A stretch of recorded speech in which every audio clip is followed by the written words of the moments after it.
All right, we're live. Awesome. Hope everybody can hear me. That's one thing I hate about streams is that you never know for sure until somebody tells you, "Hey, I don't know what you're saying." Anyway, welcome to this stream. I really wanted to do this because in the previous stream I said, "Oh yeah, we can totally code a neural network with PowerShell. That's just completely doable." And I promised I would do a stream about it. And so here it is. Um, I have actually prepared for this one for once, just because I really had to review the algorithm. The most difficult part of the neural network is the algorithm. The rest is not that complicated. Coding it is not that complicated. So I actually wrote it, it works, and I'm just going to walk you through how to write it and we'll write it together. Um, so let's go. All right, so let me put my screen. Mm-mm-mm. How do I do it? We good? Wow, better, right? Um, there you go. All right. And how do I zoom in? Should have prepared for this a bit more. Um,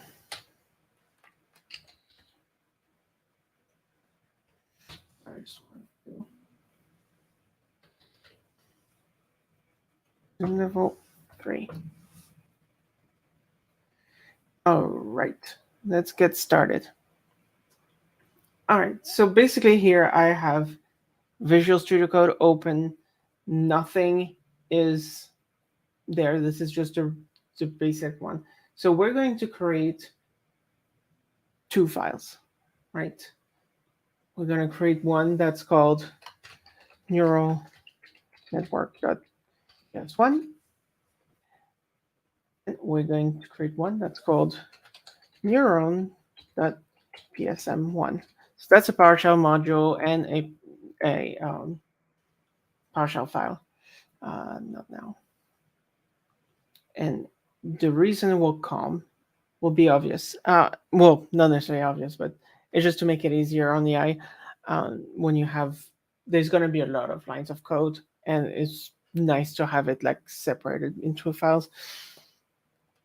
So basically, let's see if I can show you notes. So basically, we are doing a neural network. So what that means is we have neurons. Sorry. So we have neurons here, right? Like this, right? These are our neurons, little nodes, and they're basically connected to each other with certain weights, right? Like this, and then we'll get connected more and more. And it's a more or less fully connected one layer to the next, right? Each layer is fully connected to the next. You don't have to do that. This is just the simple way of doing it. But basically, you have your layer and it's connected one to the next, and these are the connections. So if you look at an actual neurons, this would be your neuron, this would be your axon, and then you have basically a synapse right here connecting to your neuron. Um, because those are basically biomimicry Oh, I should make it a bit bigger. Sorry, I'm looking at the wrong screen. All right, so that looks like this. So you have your neuron, you have your connection here, and here you have the next neuron, and we have input here and output here, right? So input layer, okay, that's mirrored, but whatever. Input here, that's where you put your data. Output, this is where you get the results of the data. Sorry if it's mirrored. It's not. Let me see if I can mirror my camera. Can't. But can I do it here? Cool. All right, much better. So input, output.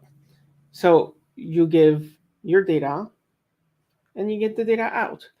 And the idea is basically each neuron is going to get your input and say, well, is this worth my time? Am I gonna give you a 0 as the output, or am I gonna give you a 1 as the output? That's it. It's gonna trigger more or less binarily, but it basically is based on what's called an activation function.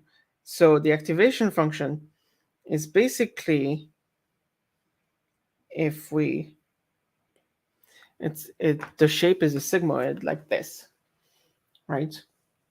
So this is our input right here. And if it's too low, nothing is going to trigger. And then we get closer, closer, and here it's like, all right, here we can now give a signal. So that's the basic of a neural network. And that's the bulk of it, how it works when it does a prediction. The training and all that stuff is going to be a bit more complicated. But basically you have in, out, and each of these input have different weights, right? So it will say, okay, I really value this one when I take my inputs, or I don't value this one. So it will increase or decrease the weights based on how important it is. If we want to visualize it, maybe we could just do it like this. 1 second, right? Like this, right? And so these connections for the top neuron right here, this is the hidden layer, right? For this neuron right here, that these two input are very important. But for this one, now this input right here is more important than this one. So it will just automatically adjust the weight, and then you'll have a network that will, through the functions, through the activation functions and the weights based on the inputs, will just give you whatever results you want.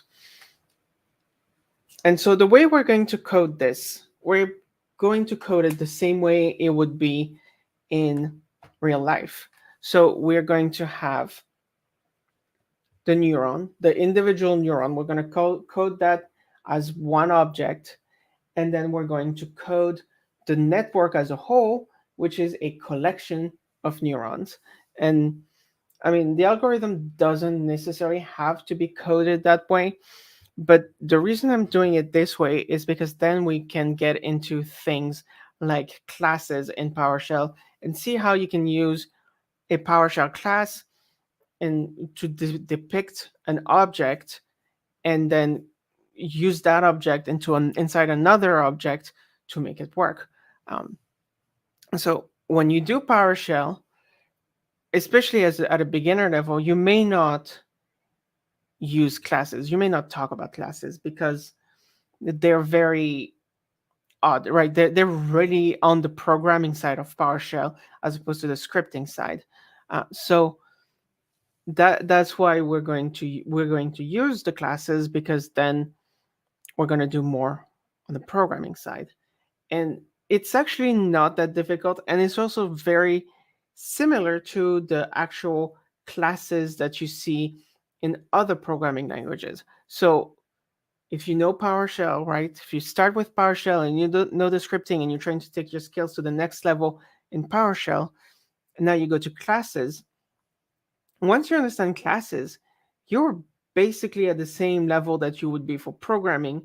And you have, if you understand how the classes work, then object-oriented programming, such as Java, JavaScript, C Sharp, C++, all these things, they all rely on classes and structures, which are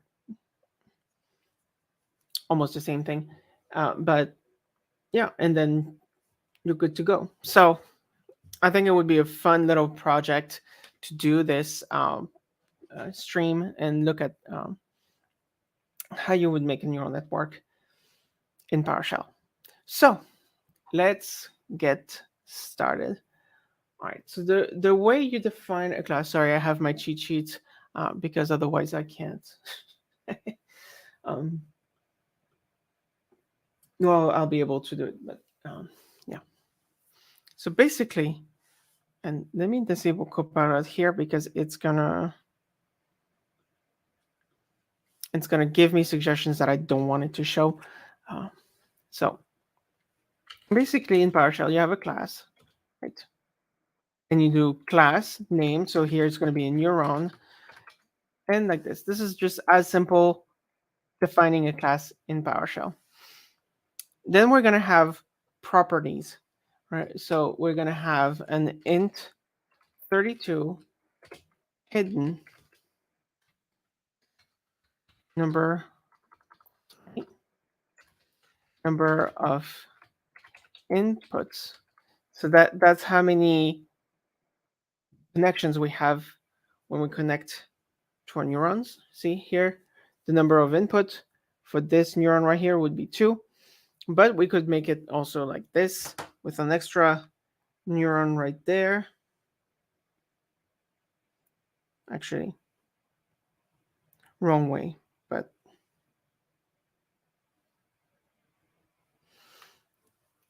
we could make it like this. And here, see this one right here on the output, this one will have 3. So we need to get all of them. So, and the fact that it's hidden means that other objects, you can't access that outside of the object. This is really properties for the object to deal with itself. Think about it as your thoughts, right?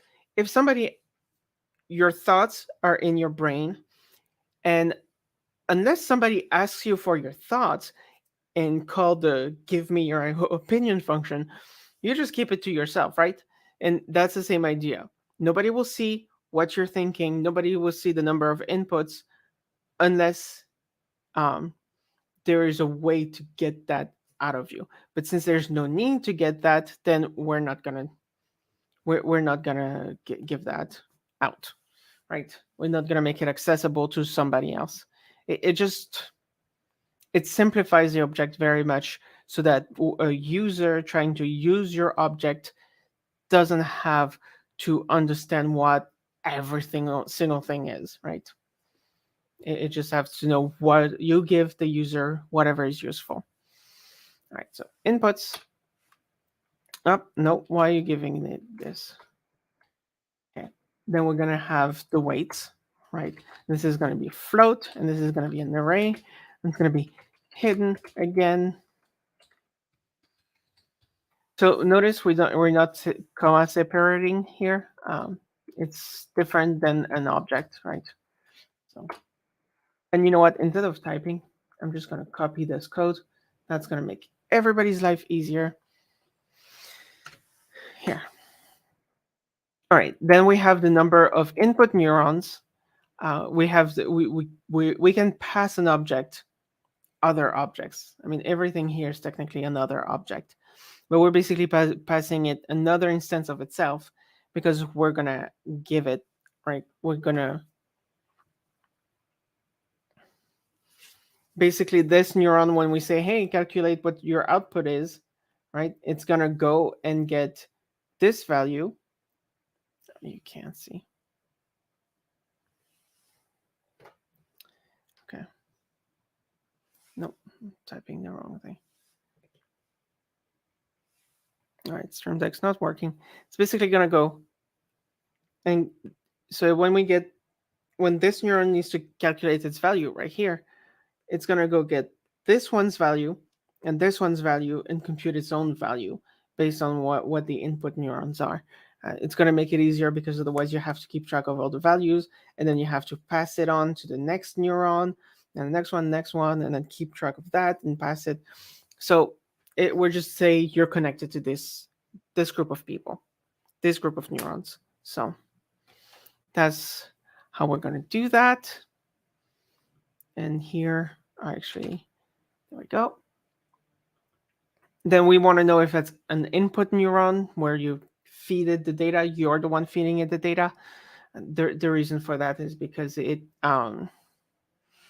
has different behaviors, different way of calculating things, right? You don't, this one, when you say calculate your value, you actually have to give it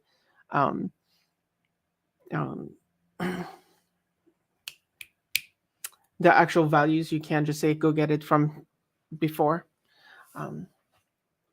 Network errors, we're actually going to see that later, and learning rate, we're going to see that later. So for now, I'm going to comment these out so we're good. All right, so now now we have one value that we're actually going to make it not hidden so that other people can access it. And it's going to be a float, and it's going to be value. Right, because that's really what people will get. Cool. Not at all what I wanted to do. Okay. Now we need a way to say, hey, I want an object like this. I want a new one like this. So we're going to do what's called a constructor. And a constructor is basically the name of the class. Actually, sorry. The method, that is the name of the class. So when we create a new neuron, what are we going to need? Well, we're going to need a few things, right? We're going to need, I'm going to put it like this. We're going to need a list of input neurons, right? Okay. We're also going to need the number of inputs. Doesn't have to be 32.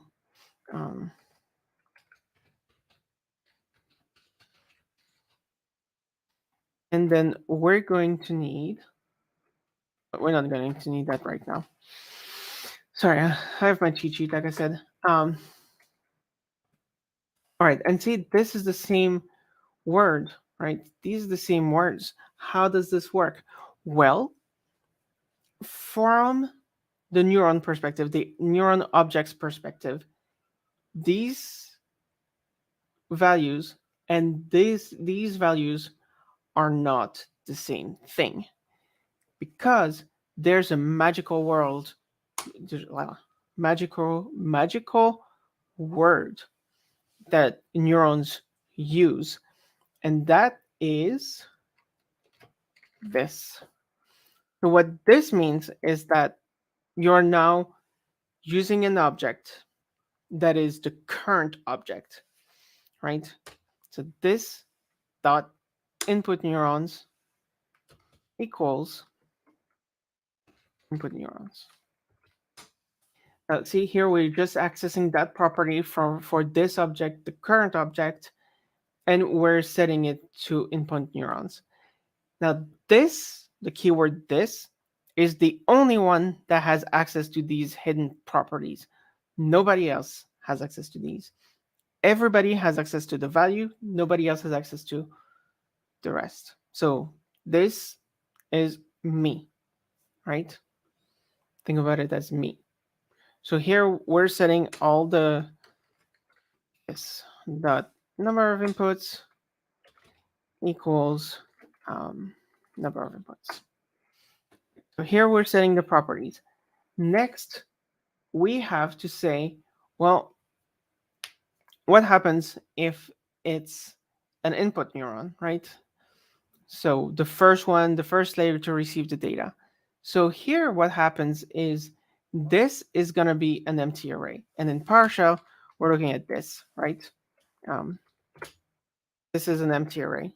I'm sure there's other way to create an empty array, but most basic one is this. So now we want to know if it's input. So basically, we do if this that neurons dot count equals 0. This that is input equals, and because I don't necessarily want to use an else, I can also do this dot is input false. Right, basically it's going to set it to false, and then if it's true, then it's just going to set it, override it to true, as opposed to adding 3 more lines for the else condition. So since it doesn't have any effects, we can do it this way. Now we're going to have to initialize these weights, right? The weights, like I said, sorry, gotta log in. So the weights are these, right? The connections and how important each connection is to the neuron. So we're gonna have to initialize these weights. Oh, just pulled my hair. We're going to have to initialize these weights so that the neuron knows what to do. And how do we do that? Well, first we're going to say,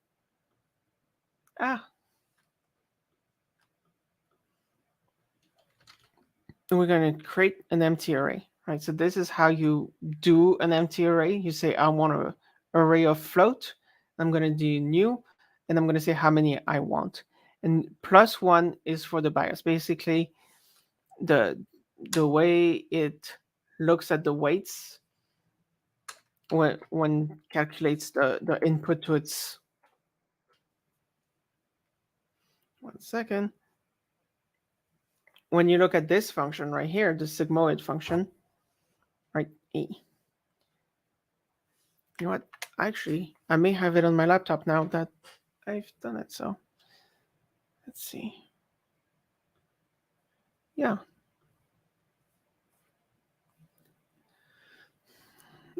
give me 1 second, let me see if I can make that better.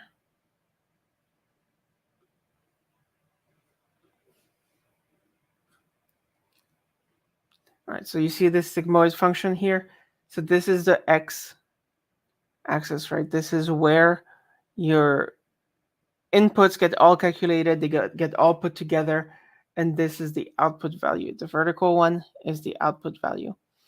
So what it does is takes how much it weighs input 1, multiply it by input 1, how much it weighs at input 2, multiply it by the weight of input 2, and then you add another number. And what this number does is basically shifts the line left and right.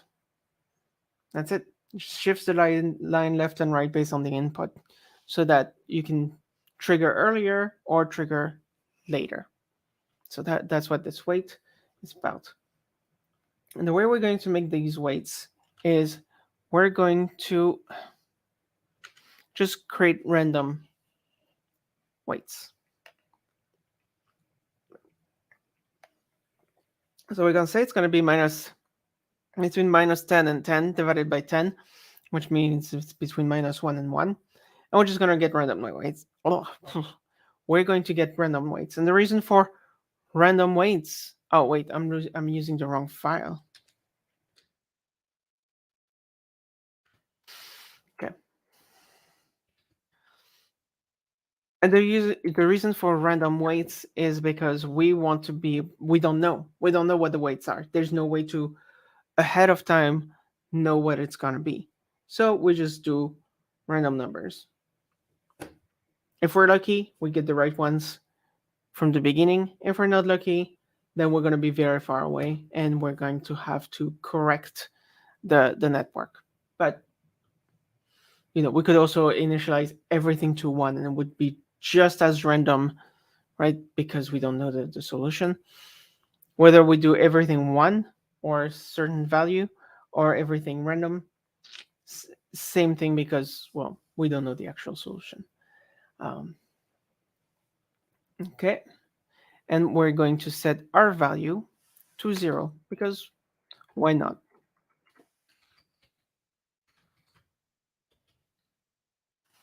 Right. This is a neuron. Cool. Okay. Now, what we need is a way to get the value, right? We need to be able to have our neuron take an input and give us an output. So we're going to have to make a function, and this function, which is basically called a method, right? So if we do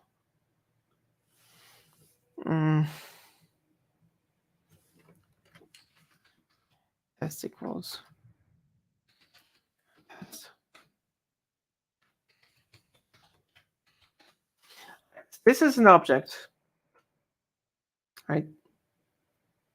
This is an object system.string. That's the type of the object that we have for the string.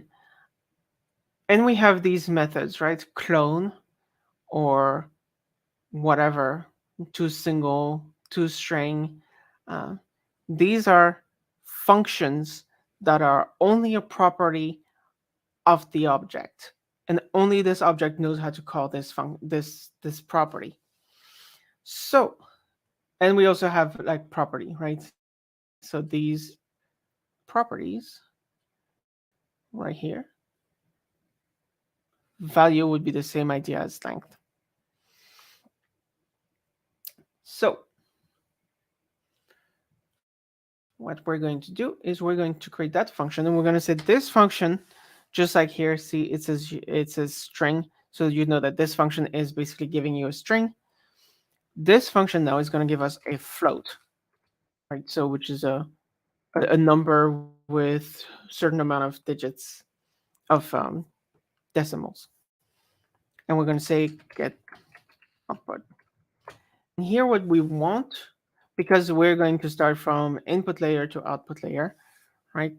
In our logic of creating that neuron, they're going to need an array of input values.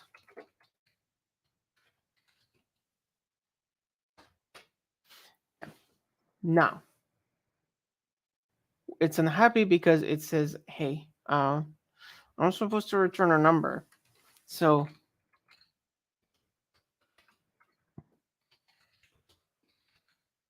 now it's happy. Okay.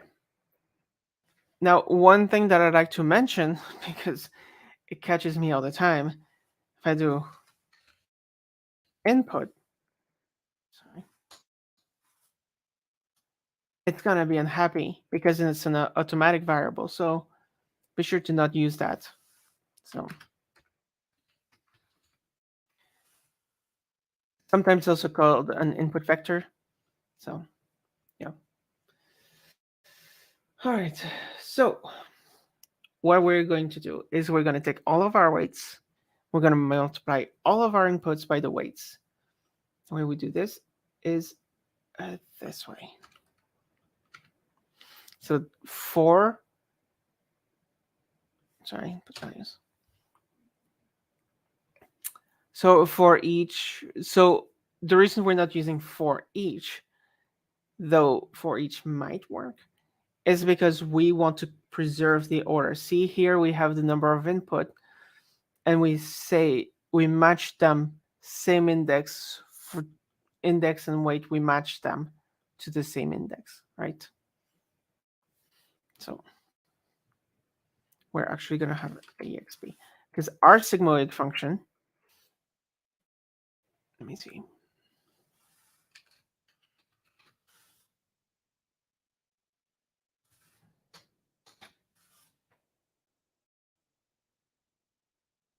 The formula for the sigmoid function is this, right? It's 1 over 1 plus exponential minus x. I know you didn't want to do math today, but that's almost the only math we're going to do today. Not too difficult, we just have to code that. So we're going to say the exponent, right? The part that's right here, the x, that's the number we're trying to get at this point.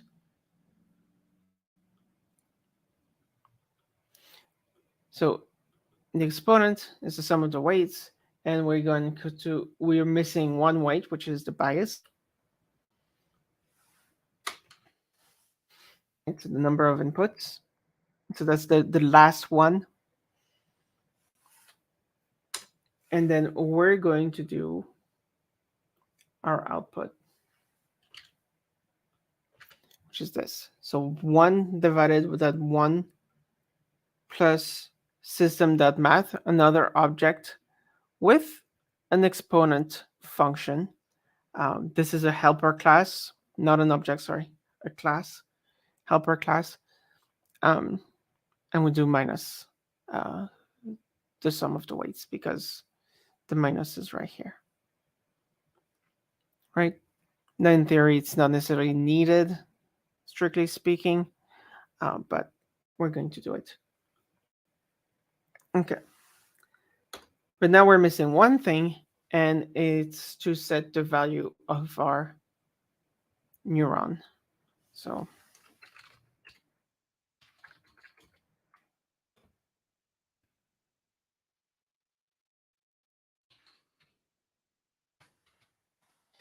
all right. This is if we have a neuron. Oh.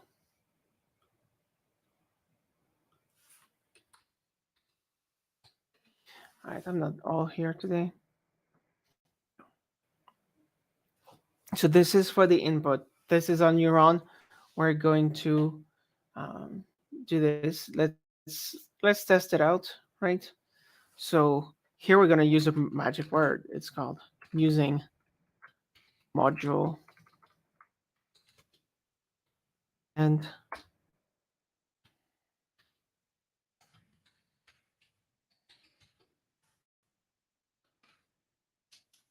so this is a word different from the import module. And here we're going to have neuron equals neuron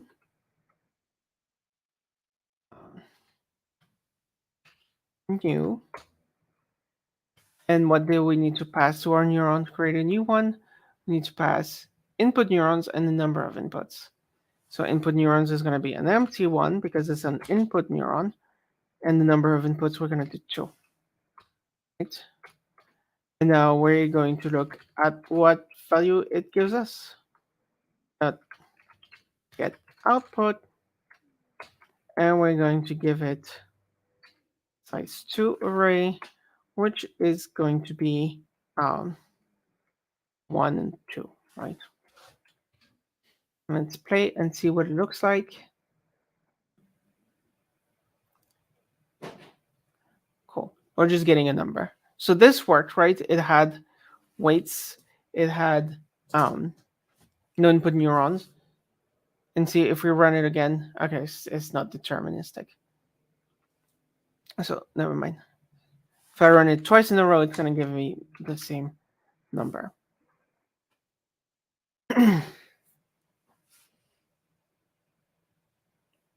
Right, 0.9.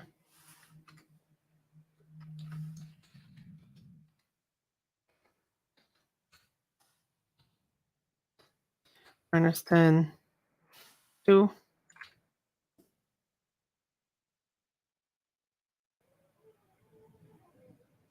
All right.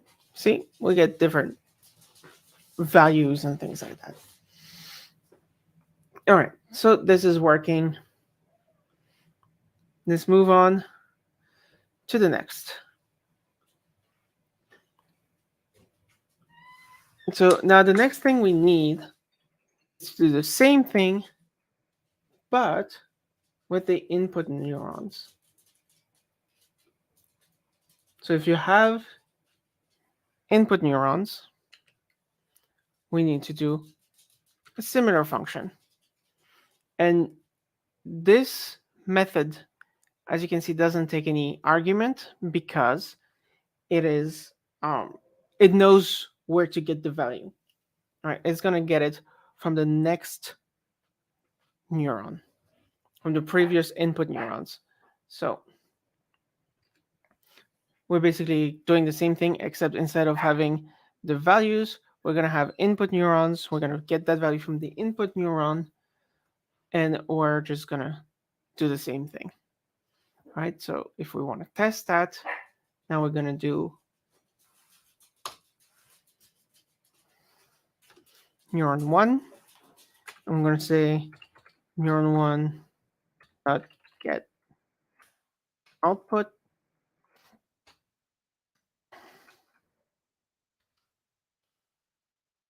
Now, just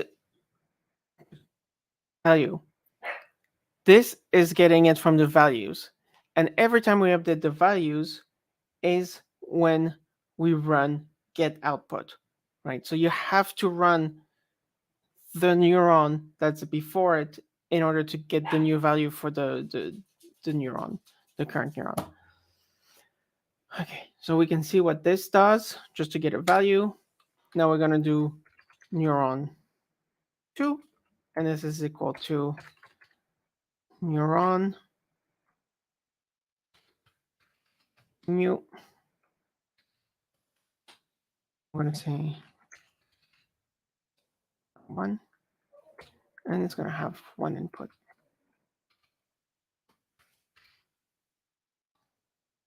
2, get output with no values. And now we can see what it looks like.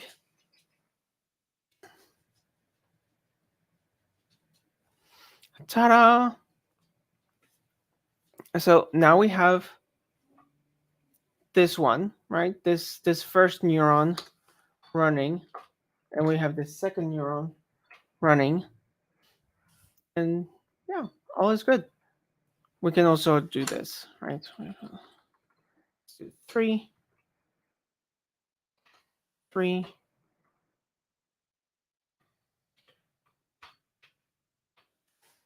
Neuron 2, neuron 2, neuron 1, and neuron 2.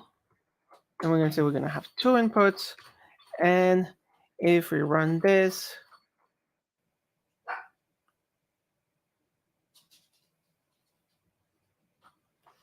there we go. Now you don't necessarily see what's happening. So let's just keep it like this. But as far as you can tell, it's taking these 2 neurons, taking their outputs, and then getting its own output from here. So very good. Actually, let's just do this. Just do one more test case. So we see that it's actually doing something.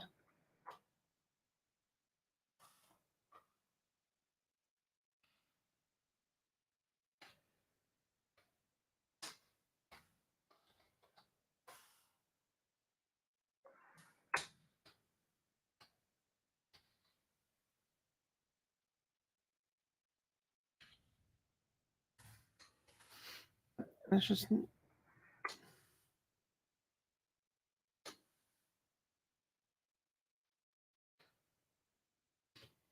basically here what we're doing is running these 2 neurons and then getting the output for the third. Then we're going to change only 1 neuron, get the output for the third, change the other to the second one, and get the same output for the third. And if we did our job correctly, these 2 numbers will be different.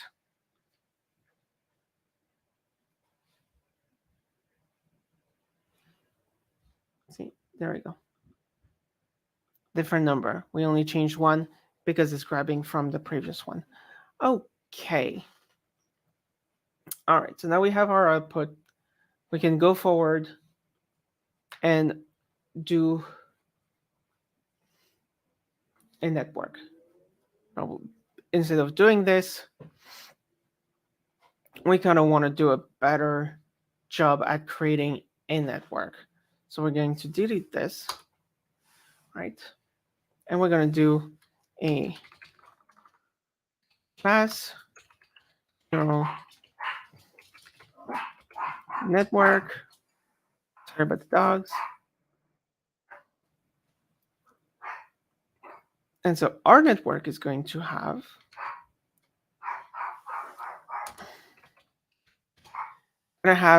an array of neurons like this. So it's a 2-dimensional array.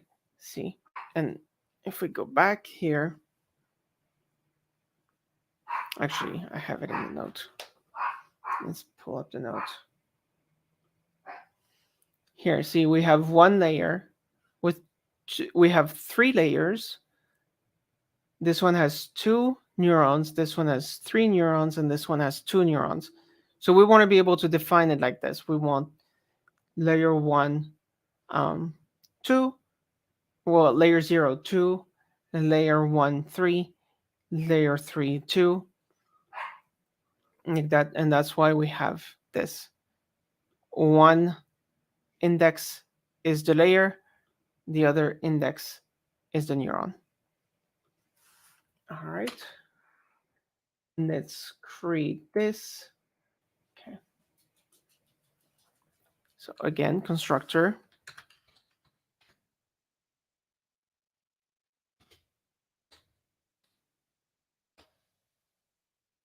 And here what we're going to take is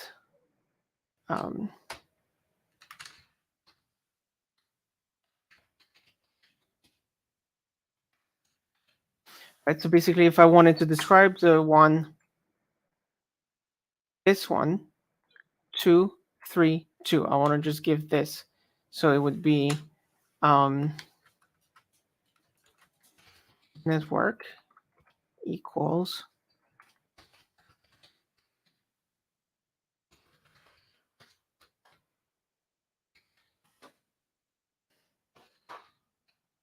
it. That's how I want this neural network to look like. So what we're going to do is we're going to set up a new network, a blank network. This dot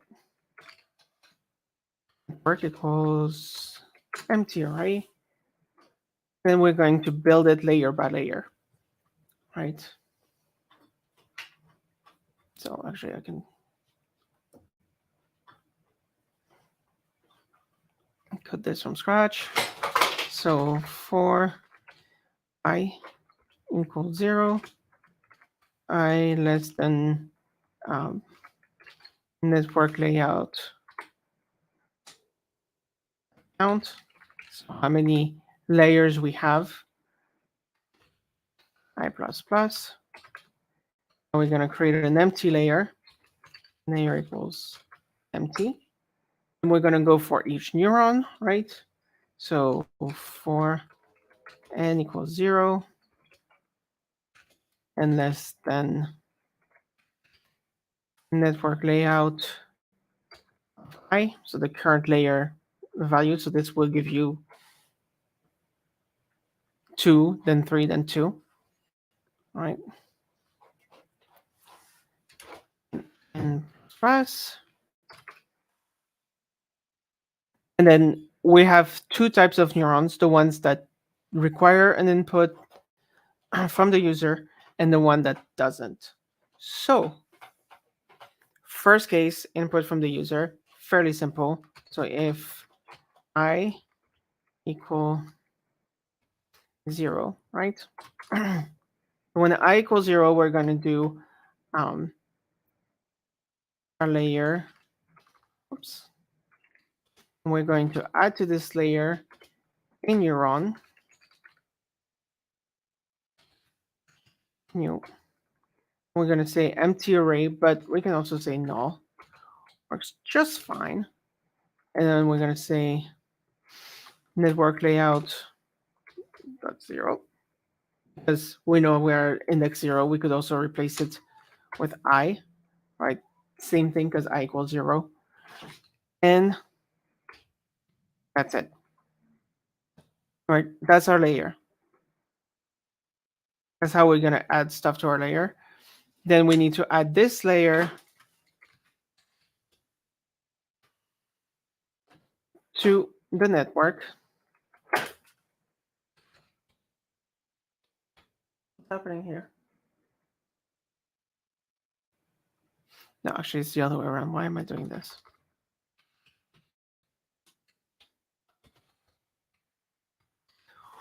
But what this will do is we'll take our array of neurons, right? Instead of being an array of neurons like this, and we just have a list of arrays of neurons, what we're going to have is this, all the neurons like this. Now, if we're smart, we can actually work with that, but I'm not smart, and so we need to add it as an array of array, and that's how we do it.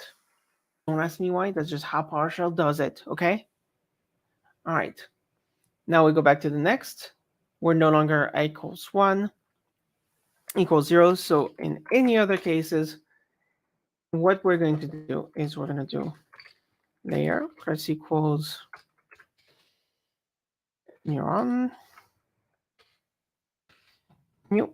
And here what we're going to take is we're going to take the previous layer we gave our network and say this is your list of input neurons. So this is the network of I minus 1 because I equals at least 1, so 0, so we're good. And then we can just do, we take this of sorry, I minus 1. Right. Sorry. Format a little bit, and then we are good. So now we are able to create our network. Sorry about the dogs if you hear them.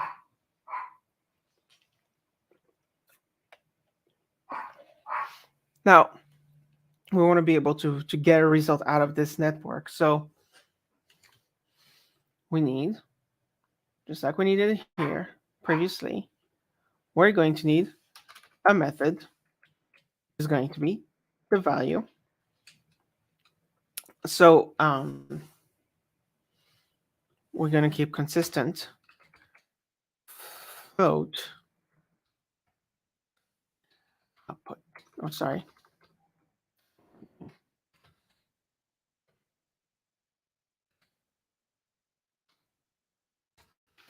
Okay.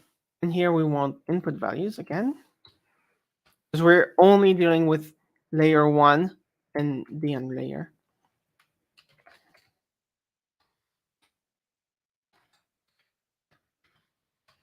Now, why do we have float as an array here?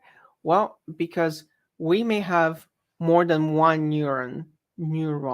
We may have more than one neuron at the end outputting things. So think about it. Imagine we have a neural network and we want to we give it people characteristic, right? How tall they are, what eye color, whatever. And then what we want the network to output is a car color and a car model, right? Now, it's not realistic and it's not what we're going to do, but we want these two values and we can actually train a network to give us two values. So we can have any amount of values. We can have more values than we have inputs if we want to. I don't know how this works, but it's not impossible. So what we're going to do is we're going to go through each layer and we're going to say, what's your output? What's your output? What's your output? And once we get to the final layer, we're just going to store that output. So all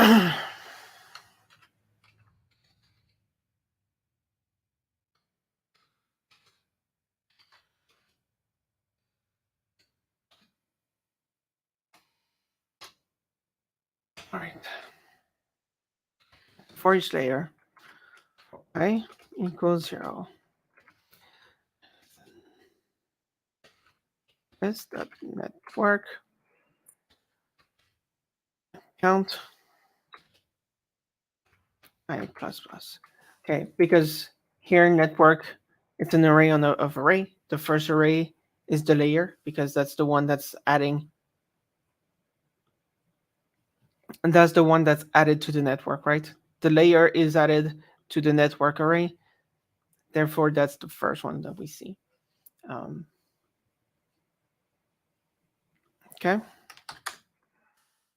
Then if I equals 0, right? So it's our input layer. Then we're going to do we're going to go for each neuron in. We're just going to make it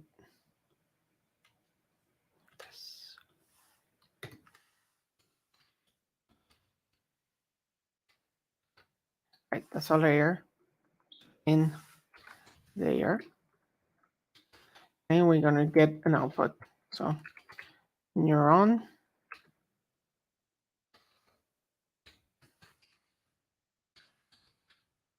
and here we give it the input values. And because we don't actually care for the values, we're going to say out null, so it doesn't save them anywhere in the output, right? Then we're going to go the same thing for the next layers, except this time we don't actually need an input value, right? And then if we are the last layer, now we actually want to store these values. So we computed them, and we can also we don't have to recompute them. Never mind. We can recompute them, but it's going to give us the same results. There's that network.count.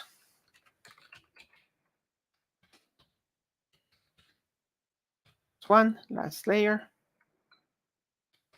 Then we're going to say equal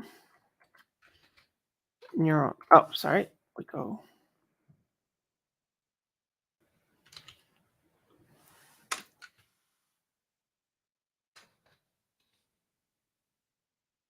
To here, the order matters. So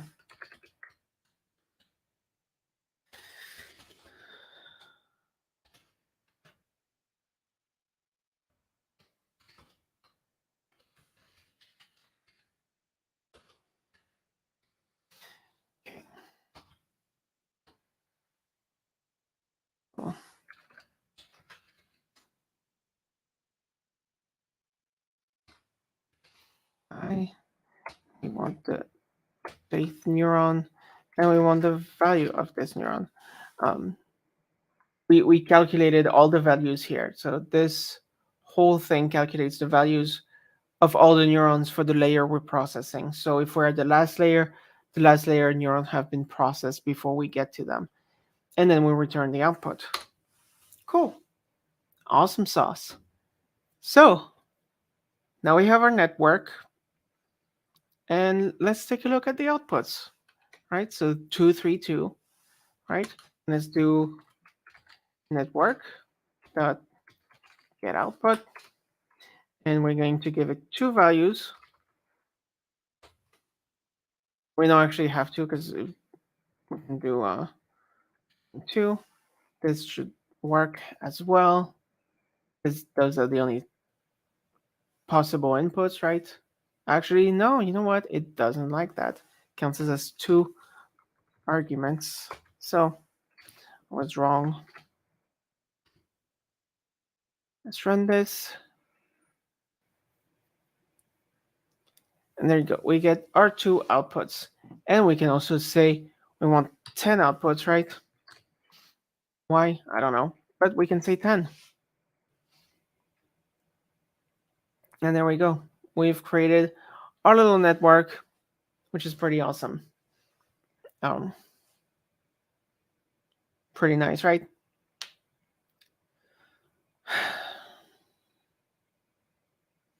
Cool.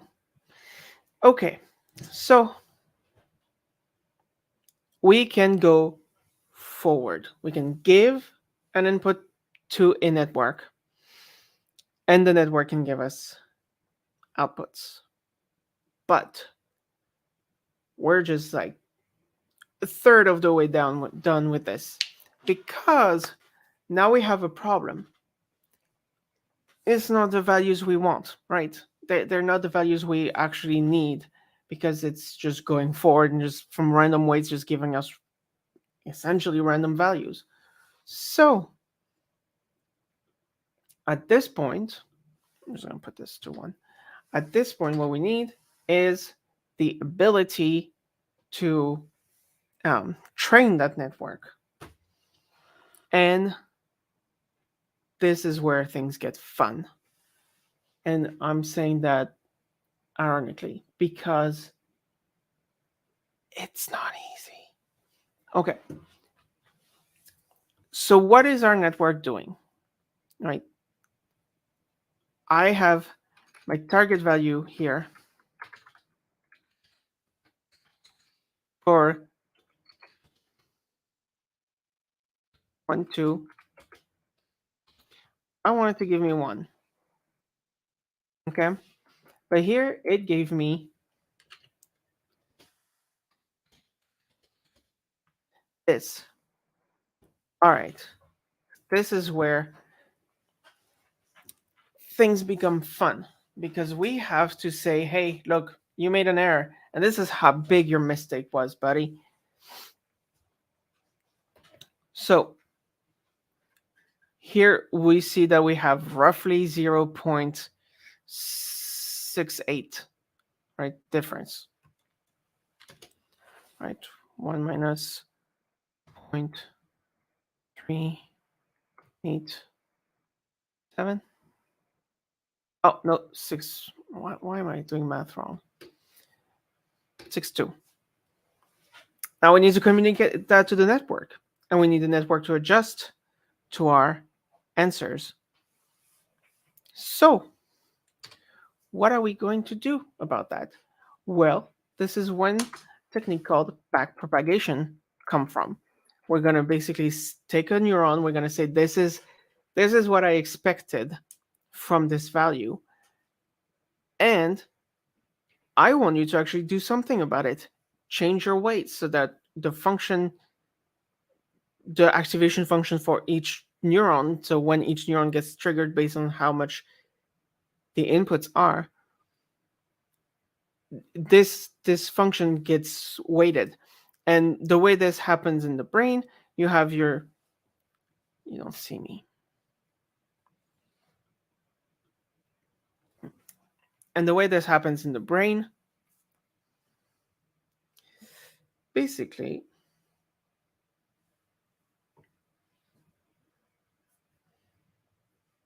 let's go back to our neurons here, right? So now this neuron made a mistake, right? This one right here made a mistake. I don't know if you can see. So what it's going to do is say, okay, well, this is what I received. And based on how much I trusted everyone, everybody's going to get the blame. Everybody's going to get the blame proportional to how much I trust them, right? So here they're all weak. And if they make an error where it triggered too much, it's going to make them weaker. If it's triggered where it's a problem where it didn't trigger enough, it's going to make them stronger. So here 0.3 and we wanted 1. So here we're going to make that stronger. So we're going to have this weight here, and this weight here. Sorry, I know you can't see. These weights are now stronger, right? But now each of the neuron here,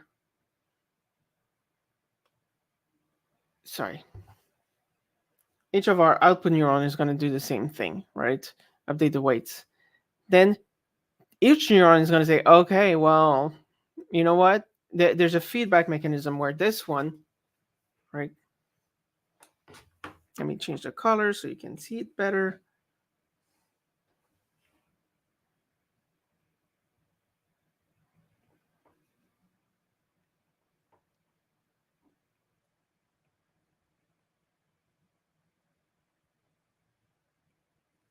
Right? These say, all right, you really did mess up here. So it's going to go and say, all right, well, this is how much you messed up.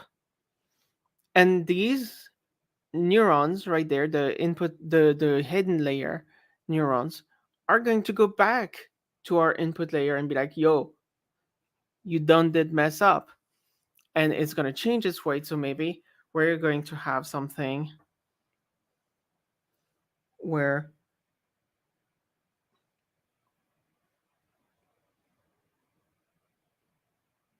we have this. Oops, sorry, 1 second. I know you can't see.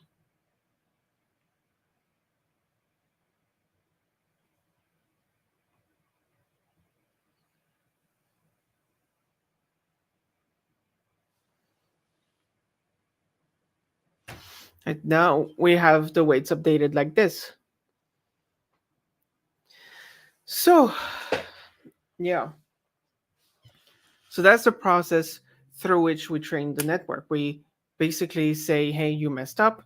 Then the neurons are going to go and say, okay, well, this is the person I trusted to make this decision. I'm going to trust this person a little bit less next time. And maybe this person had the right answer, and I'm going to trust this neuron a little bit more next time. And then I'm going to communicate to chain of command, hey, this is how much you messed up. Try and get a better grip on your stuff next time and do the same process. See who you trust and who you don't trust, and so on and so forth. So we're going to implement that. So backpropagation using gradient descent. Yeah, a little bit of math. You don't want to see the math, but it's algorithm stuff. All right, so what we're going to do first is we're going to get the error. All right, so we want float.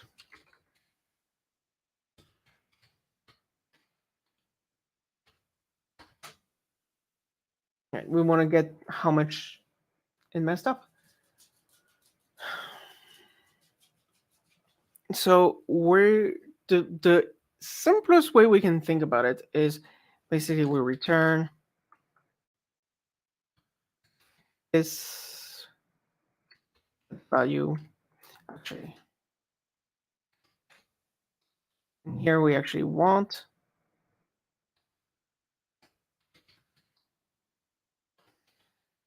our target. Those we're back at the neuron. We want our neuron to know like, hey, this is how much you're supposed to have. So the value that we have minus the target, right? And this is the difference, right? This is how far away we are from our answer. But we're going to have add something. We're gonna have a little bit of math. A little bit of math. And this is just the slope. This is the slope at the spot on the function. This just helps like get a better handle on what the error is. Do not worry about it. Right. This is not um,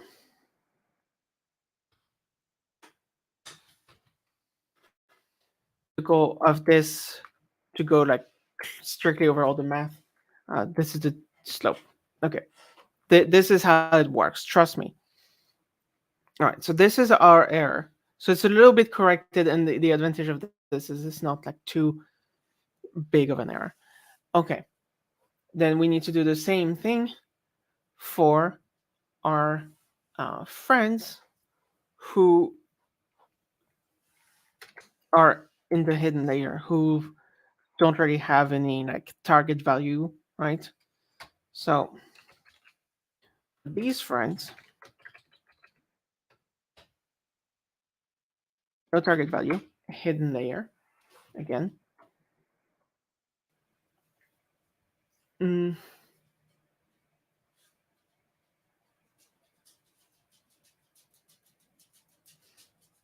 Okay. Hey, I'm doing great. How about you? Doing some PowerShell neural network. We'll see how that turns out, but fun.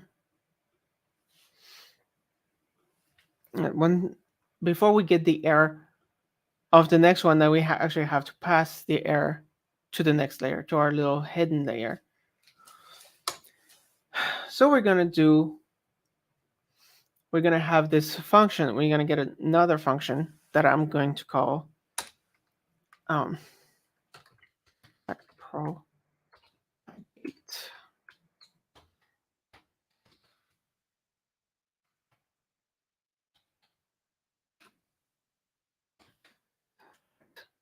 So what this means is basically we're going to calculate our error, and then we're going to tell the previous neurons like, hey, this is how much you messed up. Thank you. So we're going to get our error first, and that's where it comes from. And see, this, I'm going to do it, but this is not correct. So don't type this. If you're typing on your own, and it's unhappy about this, and the reason for that is error is a read-only automatic variable, so you can't just use error. So we're going to use ERR for error, and then we're going to go through each of our neurons, our input neurons.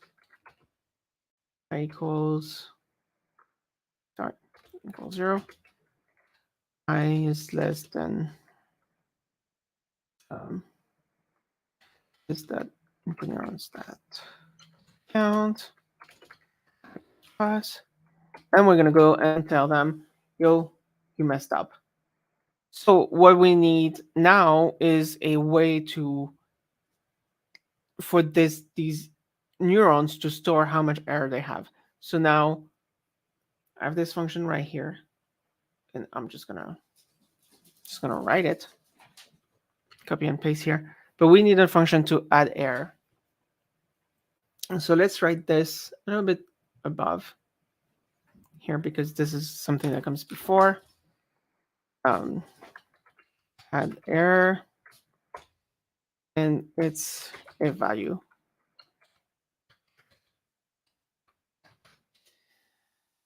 And we need to store all these errors that people are giving us. So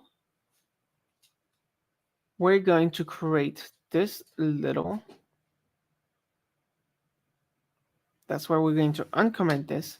And this is the network errors. This is all the errors that we've made so far that are given to us as feedback. So now we can do this, we can do this, that network errors, and we're going to add this here. And because this is an array, you could also have a just a value. I just like keeping track as an array. You don't have to. We're going to say empty array. All right. So this is an empty array. We keep track. So now we are giving each input neuron. So for our network, actually, again, it's so for each of our neuron here, we're giving them an error proportional to their weight, like proportional to how much we trust their input, right? So error, this is how much we trust you. And now what we have to do is update our weight. Like we know how much of an error you. Do I think PowerShell is better than Bash? No, I know that PowerShell is better than Bash. There's no way Bash beats PowerShell. Just the fact that it's cross-platform, Step one, and step two, you can do object-oriented programming with PowerShell, which is what we're doing right now. So, I mean, it depends what you're trying to do, but overall, I would say this. But anyway, here, we're going to update our weight. So this weight for this one neuron that we trusted, we're going to do minus, we're going to add a minus value. I think this is actually legal, minus equal, right? And do minus equal 1. Actually, we don't even need the 1. We're going to remove from the current value the value of the neuron that we trusted times the error that we had and the learning rate. And again, learning rate is here. We will uncomment that. And this is something that is actually passed to us through the input, because it is really something that you need to tune however you want. Sometimes you can also change it per training. So the more you train, the less you overcorrect. your learning rate. So here we're going to do this.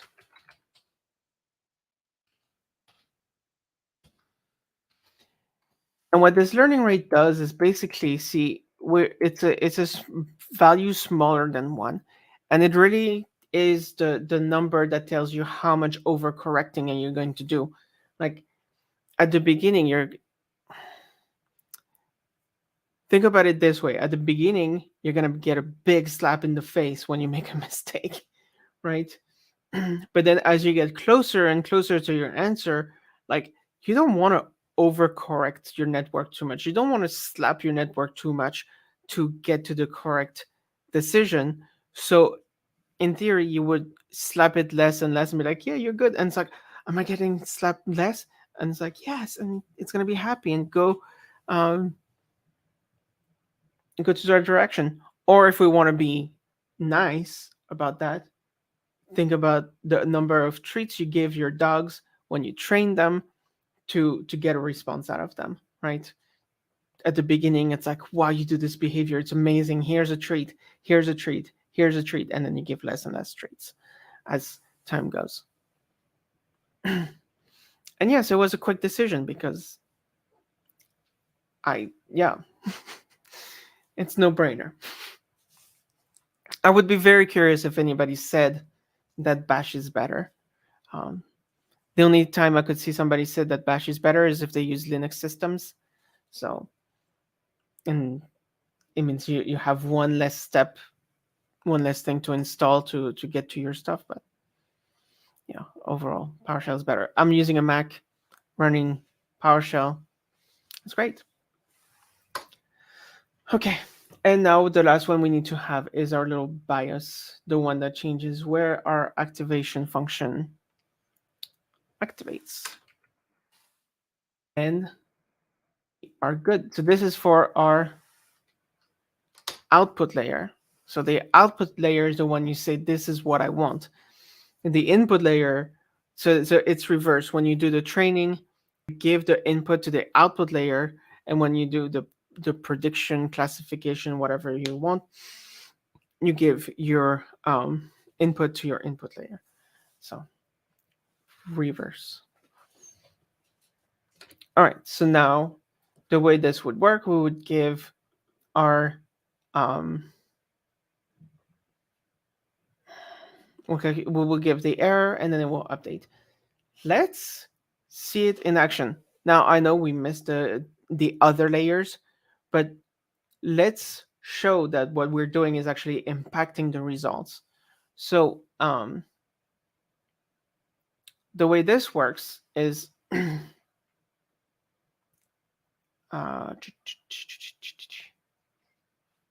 get output. Right here, we're gonna need our network. So here we're gonna have train. We're gonna have a. Actually, I don't think I had a train values. Oh, I had backpropagate. Yeah, we could call that.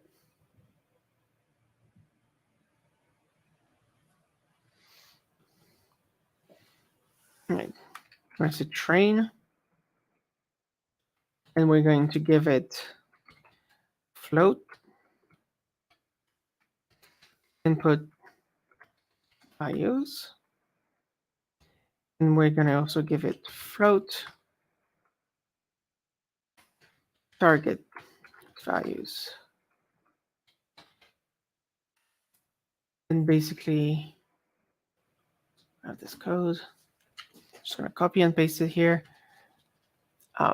Basically, we go over the network. Yeah, target expected. Same thing.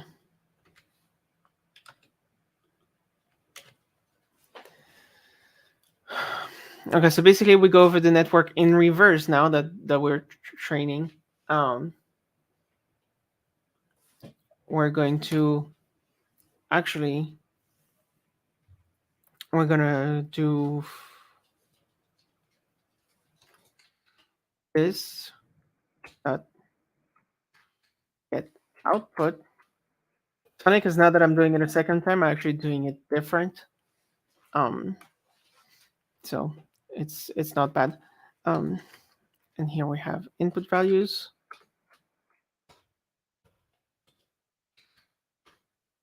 Right.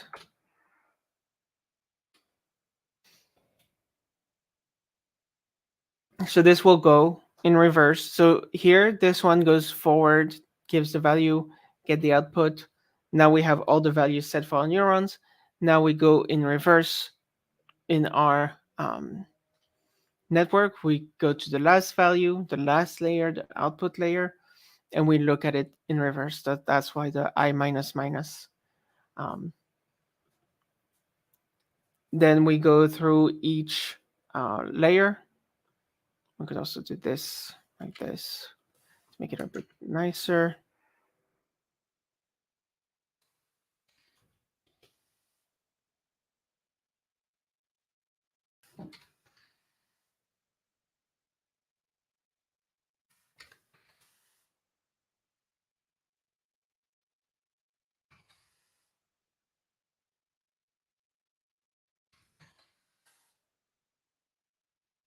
All right.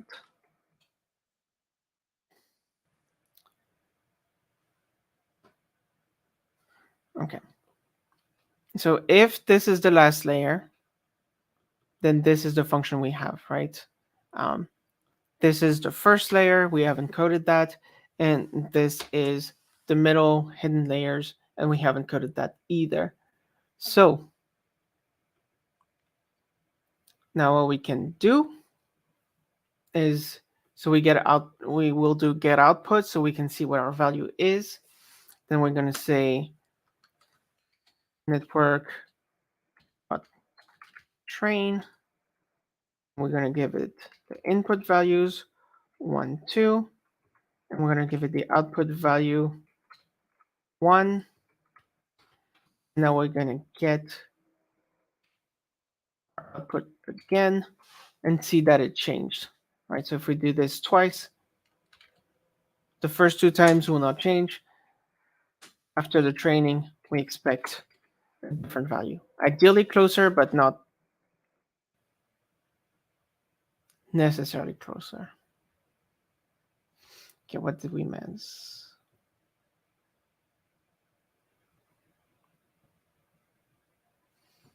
Okay, what are you telling me? You cannot call a method on a null valued expression.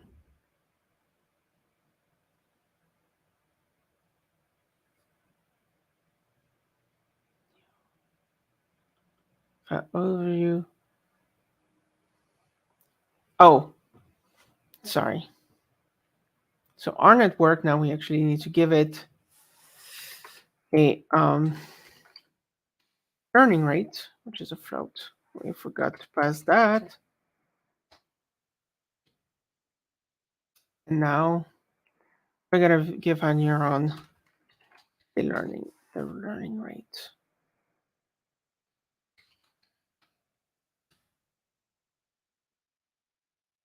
That's in theory. This should work now.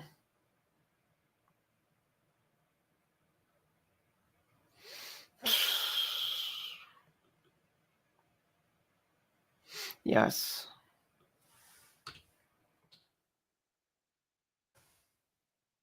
Small value, just to not overcorrect too much. See, so now it's closer. We've actually done it. All right.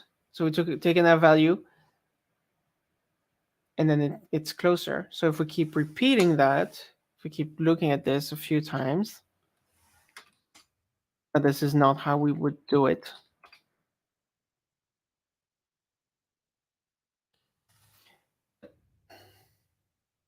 Same idea.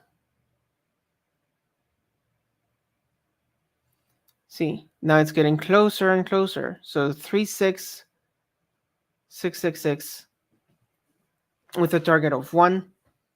That's our first value. Then we trained it, corrected it. Now it's 3.7. Now 378. Now 383. Now 389. So it's getting closer to the value we want it to have. And if we do stronger learning rate. Now it really depends on how far away we are from one. But see, it goes a little bit faster to change.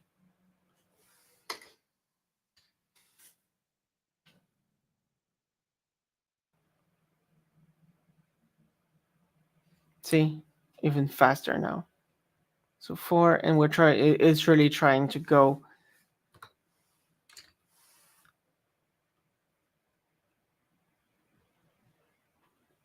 Ow.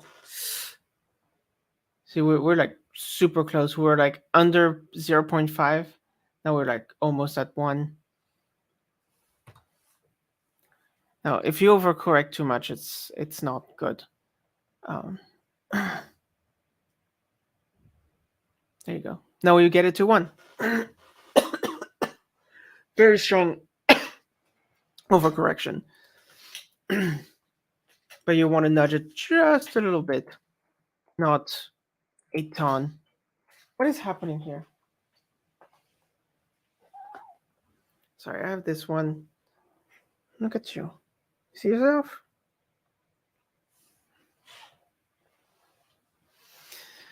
All right. So our network is clearly training itself the way it's supposed to. Now we just need to propagate a bit more, because as the input gets more complicated, it's going to be harder and harder to train with just like the output neuron. Here, this one has 3 inputs, right, from the middle layer. That doesn't change, so it's not really worth it. But so now we have to pass this back propagation to our friends in the back. So do this.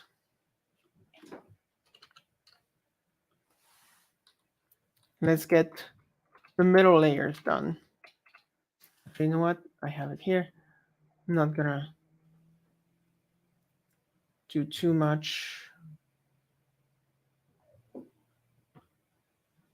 So our middle layer, to get the error, is gonna be like this. Because we have our errors. Sorry. A bit of garbage here. So these are hidden layer. So we go set it as 0. We go for each error, and we add it to the error.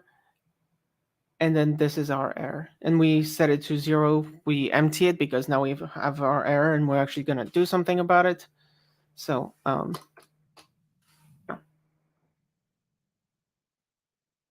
now we're going to do the same thing. We're going to back propagate our error. And it's the same idea as the previous one. We're going to go get the error. We're going to go for each neuron input. See, imagine like you have tons of input neurons. We give those neurons that are a layer closer to the input layer their error, and then we adjust the weights, and then we adjust the bias weight, right? And then we do the same thing with our input layer, right? We get the error of that was given to us to the network layer. We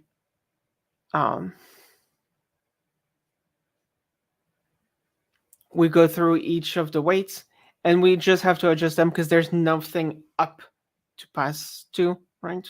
We don't pass anything up.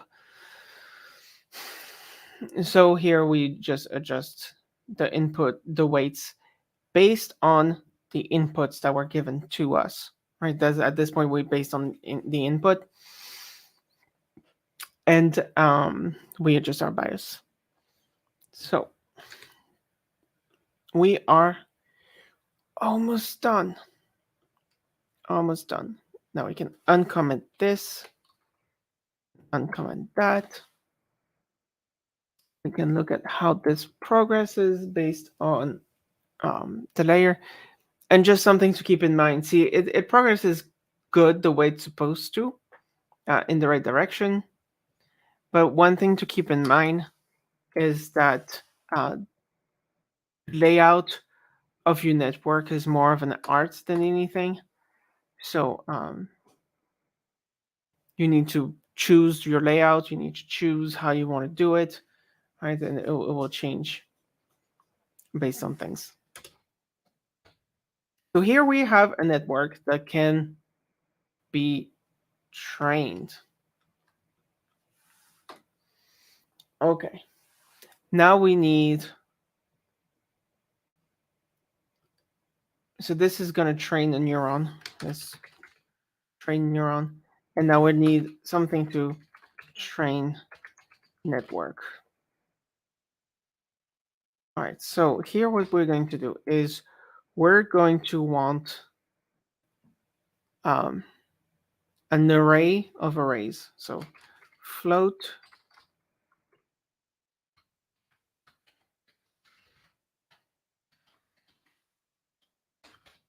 I haven't done this in my thing, but we're going to do this. So basically what this will do is think about it this way, right? So we have in one, in two, out one, right? That would be the way our data set is structured. So we say 1, 2, 1. So we have our inputs and the desired outputs. Actually, is this the best way of doing it? Sorry, there's something under my shoe. No, it's actually not the best way of doing this.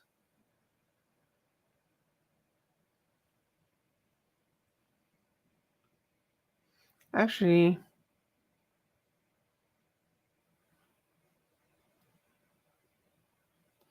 yeah, actually we could do it this way because, and here's why, we know how many inputs we have from our network. We also know how many outputs we have. So we can just do the math. We don't actually have to specify anything else. We can just give it like this. Okay, so what we're going to do is we're going to take our set and we're going to shuffle that set. Sorry, I have hair in my face. We're going to create a set.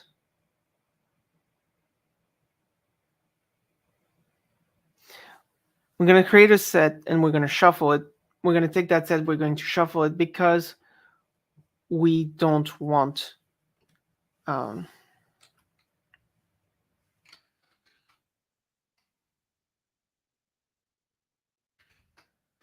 we don't want it to learn a pattern that's like the first one is this, the second one is this, the third one is this. We want just random values. We're going to do training set. I'm going to do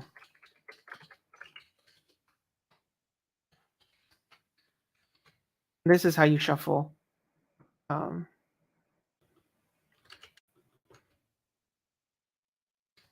This is how you shuffle an array.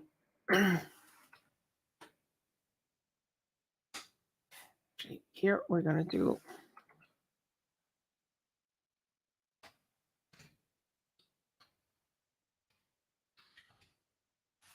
right. Epochs is the number of times we go over the set to train it. So now we do for each row in training set.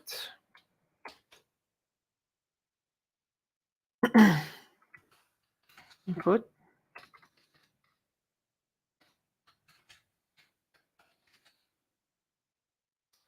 equals row, and it's 0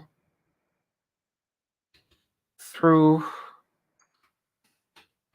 the this dot network dot 0 count.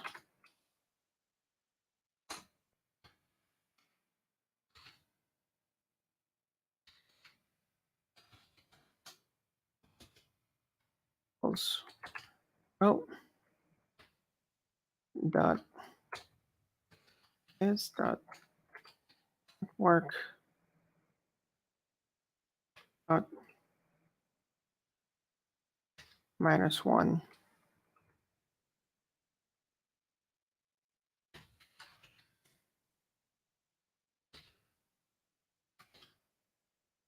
Right?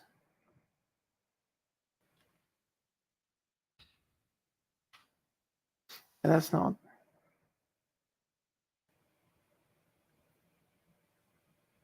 How do I get a split? You know what?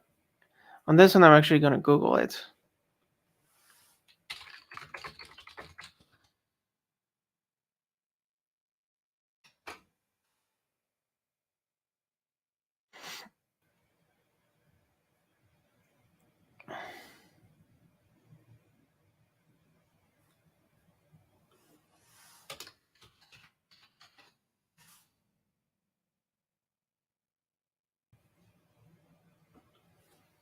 Just showing you how I'm Googling this.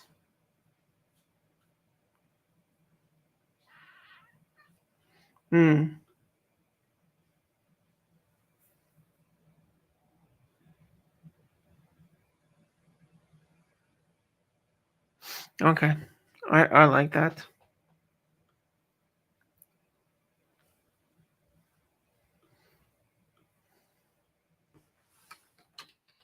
Oh.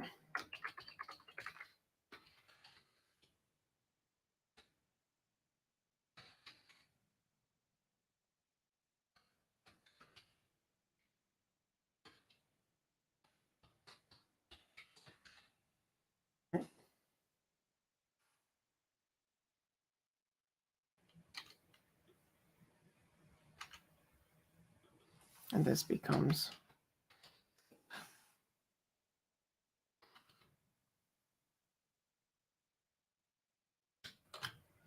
all right. So here we're taking the row. We're taking the first number of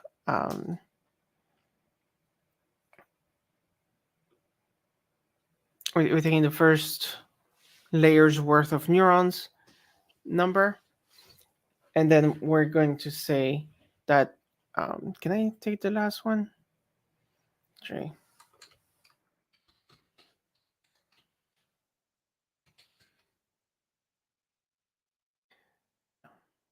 It's fine. I'm gonna assume people are using this are smart. And here, what basically we're going to do with first number of layer, and this is the end. So, yeah, assuming that the data in is correct, then we're gonna say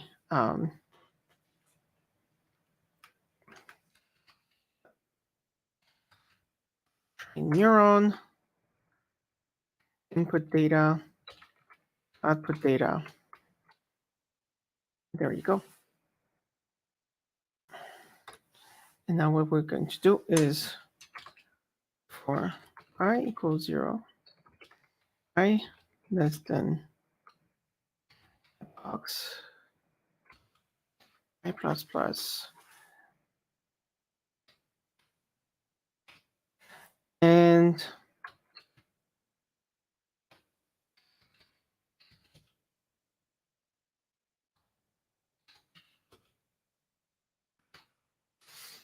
all right. So let's do a small data set.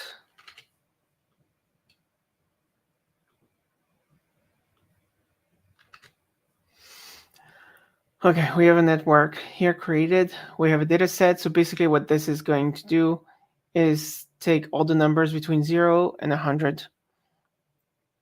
And the second number between 0 and 100 divided by 10. So it's a number between 0 and 10 in decimals. And if I is greater than j, then it's 1.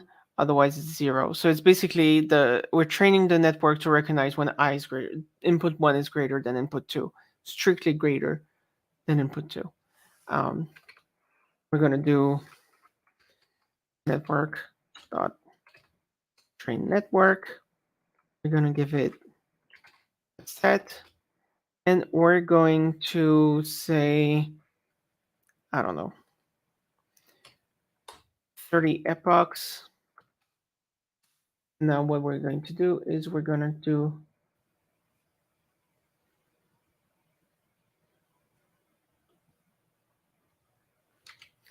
this. I have this to validate it. So basically it's going to take the same thing, the numbers, run, get the output from the network, and if it's successful, like if it's over 0.5, right, we're not going to ask it to be like strictly 1 and strictly 0. It's going to be difficult to get to that, but we can just use a reasonable cutoff of 0.5. So if it's greater than 0.5 and the input 1 is greater than input 2, I'm going to say it's green. Or if it's less than 0.5 and it's the opposite, then we're going to green, and then we can write it out. So let's take a shot at this. Please don't have errors. I need to drink.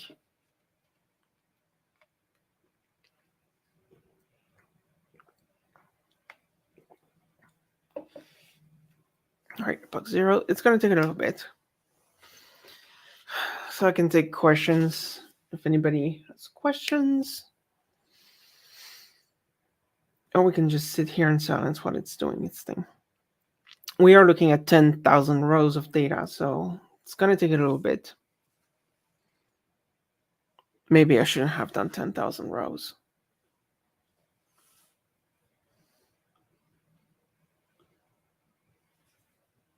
Let's not do 10,000 rows. Let's do 100 rows.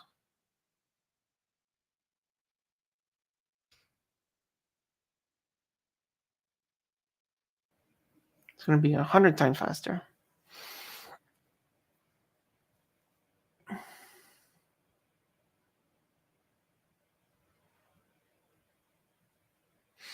Look at this. Good job. Good job, little buddy. Look at that. See, so when it's supposed, I'm actually very impressed. I haven't gotten these results in my in my testing. See, when it's 0.05, it's like super close, and then when we are 1, you're like super close to 1, and then when you're 0, see, it's like, wow, it really understood the assignment right here. Look at that. Look at this trained network. Okay, so let's actually do this for fun. See what it looks like at first, and then see what it looks like after the training.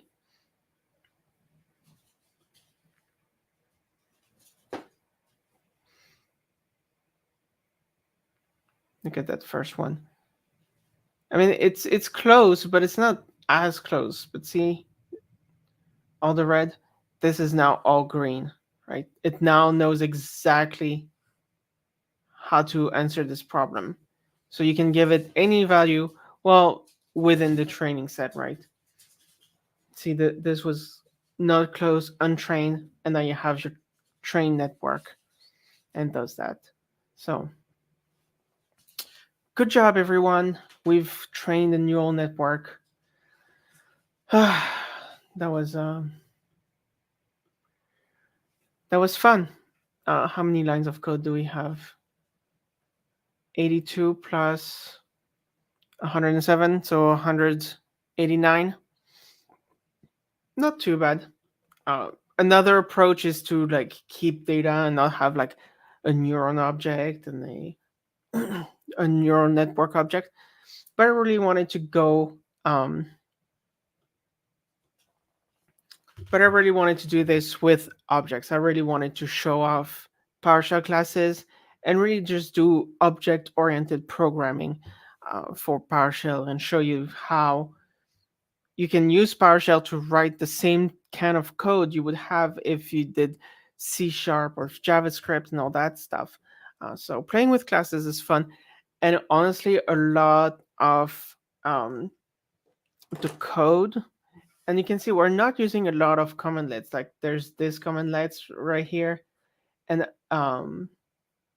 there's this one, there's sort object, and then the last one we're using is get random. That's it. That is the only thing. This is the only thing that is very specific to PowerShell. So already, if you're able to do that with PowerShell, then doing that with other languages should be a piece of cake. Like, honestly, I think the only thing you would really have to do, yeah, more or less the only thing you would have to do to convert it to other languages is probably just remove the dollar signs and you might just be there. Like 90% of the way there. Remove the dollar signs. So sure we can remove this too. So that was fun. If you have questions, leave them in the comments where the pipe is pointing. And yeah, I hope you enjoyed it. I will save this. I will put this on GitHub. I will add the link to this on this video at the bottom of the video, and this way you can have the code for yourself. I'm gonna add more comments so it's like more readable and not just like here code. But yeah, that was fun. I hope you enjoyed it, and I will see you next time. Bye.